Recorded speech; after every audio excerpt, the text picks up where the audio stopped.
नमस्कार, मेरा नाम डॉक्टर अंशल दीक्षित सक्सेना है। मैं कंसल्टेंट डर्मेटोलॉजिस्ट हूँ श्री अश्विनी सक्सेना हॉस्पिटल में। आज हम बात करेंगे दाद की। दाद एक तरीके का फंगल इन्फेक्शन है जो पूरी बॉडी में कहीं भी फैल सकता है, सर से लेके पाँव तक कहीं भी हो सकता है। तो दाद बालों का भी होता है, स्किन का भी होता है और नील का भी होता है। जो सर में होता है वो जनरली बच्चों में होता है, बड़ों में वो बहुत रेयर है।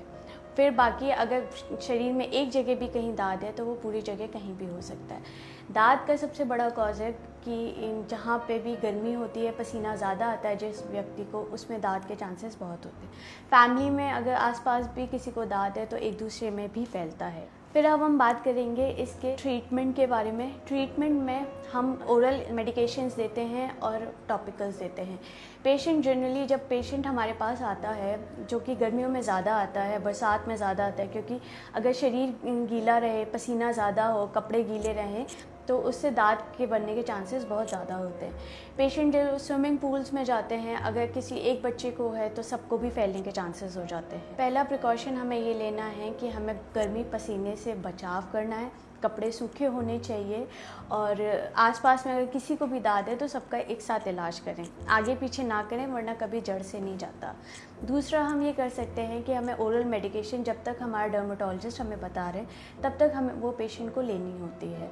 इसमें एक टाइम पीरियड पे पेशेंट को ये लगता है कि हमारा तो अब सही हो रहा है तो अब हमें कंटिन्यू करने की ज़रूरत नहीं है, लेकिन जो गलत है, हमें पूरा कंटिन्यू करना है जब तक डॉक्टर्स ने कहा है। फिर तीसरा होता है कि टॉपिकल हम क्रीम दें। पेशेंट जनरली अगर उसको थोड़ा बहुत दाद हो जाता है तो वो केमिस्ट से अपनी मर्ज़ी से, केमिस्ट जो बोलता है वो दवा ले लेता है। उसमें कुछ ख़राब दवाएं होती हैं जिसमें कभी कभी स्टेरॉइड्स भी इंक्लूड होता है, जो हम फंगल इन्फेक्शंस में नहीं देते हैं। पेशेंट वो लगा के आता है और वो बढ़ जाता है।